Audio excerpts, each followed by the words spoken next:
Estamos con la secretaria de Innovación de la Municipalidad de Esperanza, me refiero a María Victoria Nagel. Vamos a hablar con ella en una semana particular donde todo el mundo está mirando qué pasó, todo el mundo en Argentina, con la actividad económica, con datos que tienen que ver con la caída en algunos rubros que han sido bastante sensibles y marcados, y desde el área que ella lidera están trabajando en medir, cuantificar específicamente qué pasa con el empleo en la ciudad. Por eso venían trabajando en distintos informes de gestión y comenzaron a tener acceso ya a datos más elaborados. ¿Cómo va? Buenas noches. Hola, ¿qué tal? Buenas noches. Gracias por acompañarnos. No, por favor. ¿Cómo es que elaboraron estos informes de la Oficina de Empleo? Bueno, nosotros tenemos un sistema, como se sabe, las oficinas de empleo dependen de la Secretaría de Trabajo a nivel nacional, tienen sus agencias a nivel regional, nosotros dependemos de la agencia Santa Fe. Bueno, y hay una metodología de cómo hacer las entrevistas, siempre se hace una carga en un software que tiene Nación, pero nosotros pedimos unos datos extra en las entrevistas. Entonces, bueno, teníamos ese cúmulo de información y decidimos, a mí lo que me pasaba cuando asumimos la gestión es que los propios empleados de la oficina de empleo nos comentaban situaciones que ellos veían, que muchos esperancinos incluso sabemos o tenemos esa percepción, por ejemplo, de que en verano aumenta la cantidad de estudiantes universitarios que buscan empleo, porque es como, bueno, pasar el verano, tener un ingreso extra, pero no teníamos datos de eso. Entonces, lo que decidimos es hacer cortes semestrales de esos relevamientos y, bueno, empezar a hacer un análisis que nos permita también compararnos con estadísticas provinciales o estadísticas nacionales o incluso con informes de algunas problemáticas del trabajo, incluso a nivel internacional, y poder empezar a ponerle dimensión local. Nosotros decimos que no es un estudio del desempleo en Esperanza, porque obviamente son datos de la gente que se acerca a la oficina de empleo, con lo cual eso no contempla toda la población desempleada, pero es un buen panorama que nos permite. Conforme varía eso, te da una pauta de qué está pasando con la necesidad de trabajo. Exactamente. Y bueno, nos permitió, nosotros tenemos 3 semestres, hicimos los 2 informes del año pasado, ya tenemos los datos del primer semestre de 2025, se está trabajando en la redacción de este informe, que estos informes están a disposición de las instituciones que lo quieran pedir, nosotros los tenemos en un link de forma accesible.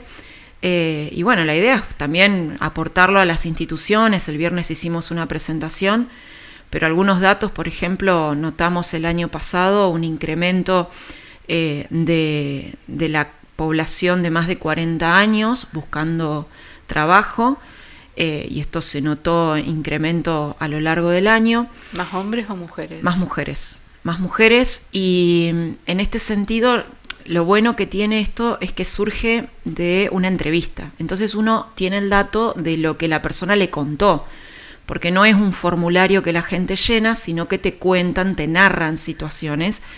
Y nos permitió esto, por ejemplo, observar que hay mucha gente que no la contábamos como desempleada, porque el desempleo en economía se cuenta el que está activamente buscando empleo. Lo que notamos en personas de más de 40, amén de algunas situaciones que fueron de despido y la gente tuvo que salir a buscar nuevos trabajos, notamos mucha gente que no trabajaba y que por la situación económica o porque el marido se había quedado sin trabajo, tuvo que salir a buscar un empleo. Digo las mujeres porque fue mayor el número, pero también sucedía en hombres que se tuvieron que poner a buscar trabajo, y esto los transforma en lo que en economía conocemos como desempleo. O, por ejemplo, subempleo. Claro, subempleo, gente que trabajaba menos de la carga horaria de 40 a 45 horas semanales y tiene que salir a buscar un ingreso extra. Pero bueno, eso trae también la complejidad de que es la franja etaria más difícil de insertarse laboralmente hoy, ¿no? Eso nosotros en el primer... ¿Es por las capacidades o es por qué razón? No, porque vemos que en otros países hay una agenda distinta en relación al mundo del trabajo y las personas mayores de 40. Sí, hay agendas distintas, hay sectores distintos también. Nosotros notamos que en algunos sectores se valoran algunas actitudes o algunas habilidades y capacidades que están asociadas a personas de mayor edad. Pero bueno, después estamos ante primero, no estamos en un contexto de toma de personal de forma masiva, con lo cual eso ya es un contexto, pero también estamos ante industrias y demás que se están reconfigurando con la tecnología y demás, y obviamente esta gente, al no haber sido un nativo digital o al no haber tenido un acceso a una digitalización en su etapa previa laboral, bueno, queda fuera en esas competencias. Bueno, eso nosotros, por ejemplo, en la municipalidad nos sirve para programar cursos, plantear propuestas con instituciones. Ahora en agosto terminaron dos cursos de ofimática, por ejemplo, para hacer introducción. O sea, no estamos hablando de inteligencia artificial, estamos hablando de Word, de Excel, de cosas por ahí más básicas, pero que también son como un primer escalón para que la persona empiece a ayornarse a lo que es manejar un entorno una de puerta ofimática. Sí. Entonces, y en otros sectores, por ejemplo, y esto lo veíamos también el viernes en tendencias a nivel internacional, en Estados Unidos es el primer año que se observa mayor empleabilidad de personas que ya tienen 5 o 10 años de experiencia laboral que el que está recién salido de una escuela secundaria o universidad. Y esto tiene que ver también con como que está todavía descompaginado el mundo laboral con el mundo académico, lo que esperan las nuevas generaciones del mundo laboral y lo que las empresas pueden ofrecer, y por ahí una persona con experiencia laboral o con un poco más de años todavía tiene una cultura que las empresas valoran.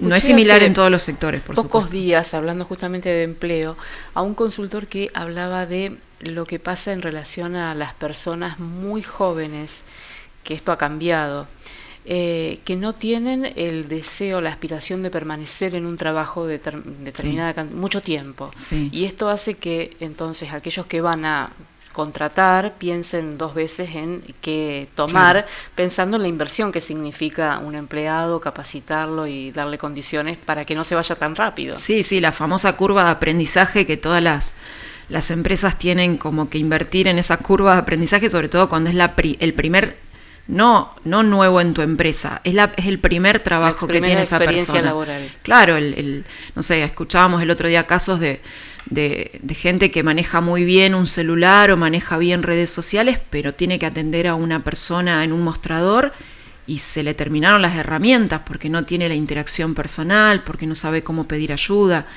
Entonces, cambia, por supuesto, el contexto, cambian las generaciones también. A ver, algo también que me parece que está pasando es esto de la estabilidad que anteriormente se veía como algo, como objetivo incluso de muchos, y se trabajaba el famoso dejar la camiseta o ponerse la camiseta de la empresa. Hoy está en duda, hay generaciones que dicen, ¿por qué me tengo que poner la camiseta de una institución que yo al final del día o al final de mi vida no me llevo nada? La estabilidad vista como riesgo, si me quedo tantos años acá, me pierdo de aprender tal cosa, o ni siquiera otro trabajo, me pierdo de hacer otras cosas. Y bueno, hay un cambio generacional, de época, de paradigma respecto al trabajo y cuánto representa en la vida de las personas, que yo también desde las instituciones y de las empresas muchas veces decimos, bueno, hay que abrazarlo en el sentido de que va a venir y va a ser así, y también entender o hacer entender a esa generación qué cosas uno como empresa o institución puede flexibilizar y qué cosas no, porque por el tipo de trabajo que tenés o el tipo de responsabilidades o el tipo de cliente que vos tenés requerís una estructura y tiene que funcionar de una cierta forma. Pero bueno, es complejo. De las personas y el informe que ustedes elaboraron, ¿qué pasa con el empleo en casa y el empleo en el lugar físico donde funciona la empresa? No, creo que ahí también hay variantes en cuanto a flexibilizar algunos oficios. También notamos un aumento, esto ya no tanto en oficina de empleo, pero lo notamos a través de las capacitaciones y de lo que es la Dirección de Políticas Industriales de Comercio y de Servicios, el aumento que hay en la búsqueda de créditos, por ejemplo, para un trabajo más de cuentapropismo, digamos, trabajar por mi propia cuenta, tener mis horarios, trabajar tal vez para otra empresa, pero manejándome los tiempos, Por eso digo que por ahí algo que anteriormente era visto como un objetivo, la estabilidad en una empresa, hoy digo, bueno, no, trabajo desde mi casa, hago esto, hago aquello, trabajo para una empresa. A la empresa también le sirve muchas veces. Ahora, el que va a la oficina de empleo va para paliar lo urgente. Sí, nosotros tenemos una población, nosotros ahí detectamos incluso algunas poblaciones con desempleo crónico, o sea, gente que hace más de un año que está buscando trabajo, y largo, más de un año largo, nosotros porque el tramo mayor es más de un año, pero hay gente que nosotros lo detectamos como crónico, y bueno, esa persona va a paliar algo inmediato. En el mientras tanto a veces está con trabajos informales. Eso a nosotros nos sale mucho en las entrevistas de personas que por ahí consiguen una oportunidad laboral o se les consigue una entrevista, los llaman para una entrevista, pero ese día se le complicó porque no tiene con quién dejar el hijo o porque le surgió una changa, un trabajo informal del día, y por tener la plata ese día no va a una entrevista de trabajo tal vez para un empleo formal. Entonces todas esas situaciones son personas que están en una serie de vulnerabilidades que incluso teniendo la posibilidad de una entrevista laboral para un trabajo formal, se le complica por su situación de inestabilidad en otros aspectos, no solo laboral. Bueno, entonces hay ahí herramientas también de acompañar. Nosotros acompañamos desde cómo tiene que ir vestido, que tiene que llegar con tiempo, que tiene que vestirse de cierta forma, que nosotros entendemos que tiene un estilo personal de vestirse, pero que la primera impresión es la que cuenta. Bueno, un montón de cuestiones, ¿no? Que incluso ahora estamos también dando algunas charlas para los chicos que están terminando 5º año, 6º año, que por ahí no van a estudiar y dentro de 3 meses los tenemos también buscando empleo. Así que bueno, tratando de cubrir todos esos frentes que no es menor, ¿no? Claro, y mientras escuchaba pensaba en esta descripción que hacía de la industria. No está en un momento expansivo, no hay búsqueda de personal así en forma masiva, y entonces, ¿qué perfil tienen las industrias? ¿Hoy estarán siendo muy selectivos también? Sí, están siendo muy selectivos. Uno sabe también que están reconvirtiendo personal interno, porque por ahí despedirlo es un costo, es caro. Entonces, bueno, reconvierto, tenía alguien en mantenimiento y lo paso a algún área particular de producción, o lo convierto para calidad. O sea, entonces por ahí trabajar internamente en reubicar a la planta que ya tenés, u ofrecer planes como para que trabajen como prestadores de servicios. Y muchas veces el propio empleado, esto sí depende mucho del tipo de empleo, pero lo está buscando a que le flexibilicen alguna cuestión. También lo que uno está observando, esto ya no es solo a nivel local, pero uno lo que está observando es que la juventud también está teniendo, no sé si juventud, pero los que hace 10 años que están trabajando, hay un descreimiento sobre el sistema previsional, con lo cual, bueno, ¿para qué quiero estar aportando? Prefiero ir haciéndome mi propio ahorro previsional. Entonces hay una complejidad de temas que hacen que hoy no sea tan lineal pensar una política de recursos humanos dentro de una empresa, y que eso va a funcionar para todos y en todos los sectores, claramente. Bien, y pensando entonces en que tenemos un esquema tan complejo para el mundo laboral, donde el cambio va más allá de lo que pasa en la Ciudad de Esperanza, la oficina, ¿qué se propone? ¿Qué puede acercar en materia de financiamiento para aquellos que lo están pidiendo? ¿Es momento para endeudarse pensando en una generación de un futuro trabajo? ¿Cómo siempre creo ese panorama? Creo que no hay soluciones mágicas, no es mañana todo cambia o todo, pero sí nosotros, como esto, el cuentapropismo, bueno, hay líneas de crédito, hoy también es caro endeudarse en los sistemas tradicionales. Entonces nosotros tenemos algunas líneas de crédito como la de Banco Solidario, que no tiene interés, que son montos bajos, pero no requiere que la persona ya esté formalmente inscripta. Sí se lo acompaña y se tiende a que la persona con ese crédito compre sus primeras herramientas, su primer capital de trabajo, le permita ponerse en marcha, y ese primer ingreso le permite ir generando un círculo para ir creciendo en escala, para así inscribirse, bueno, entonces... Pero hoy, ¿cuántos créditos de esos están activos? Nosotros, y en el año debemos llevar ya 20 entregados, y tenemos otra línea que es Activa Emprendedor, que son montos un poquito mayores, pero ahí sí ya te piden un nivel de tener una actividad inscripta, y también es para compra de maquinaria y algo de materia prima o insumos. Son montos bajos, pero después tenemos líneas en las agencias para desarrollo, agencias locales, y después ya todo el sistema bancario. El tema hoy que hay muchas líneas que tienen tasa subsidiada, pero en general están pautadas como el 50% de la tasa y ponen una referencia. El tema es que las tasas están subiendo, con lo cual se encarece el crédito. Uh-huh. Pero bueno, a veces por la cantidad de cuotas o por los periodos de gracia, etcétera, las empresas o el emprendedor es la salida que tiene ese crédito. ¿Qué desocupación tenemos en Esperanza? No, la desocupación nosotros no la podemos medir como ciudad, porque lo que te decía, nosotros medimos la gente que se acerca solamente a la municipalidad, no hay un censo o una actividad. Nosotros sí sabemos, pero por datos de conversaciones con empresas o comparación con otras ciudades, que estamos por debajo de la tasa provincial y nacional de desempleo. En algún momento, María Victoria, cuando la encuesta permanente de hogares pensaba en el tema de desempleo, se incluía Esperanza como parte del Gran Santa Fe. ¿Estamos o no ahí? Estamos, pero el tema es que no hay datos, o sea, incluso datos, nosotros con el Ministerio de Trabajo de provincia estamos ahora viendo la accesibilidad a algunos datos del Observatorio de Empleo, de Dinámica del Empleo y Empresas, que no está más disponible online. Entonces estamos buscando algunos datos de principalmente las colonias y Esperanza como para compararnos. Pero bueno, ni los datos por ahí del censo todavía están terminados de procesar y no están disponibles, con lo cual el tema de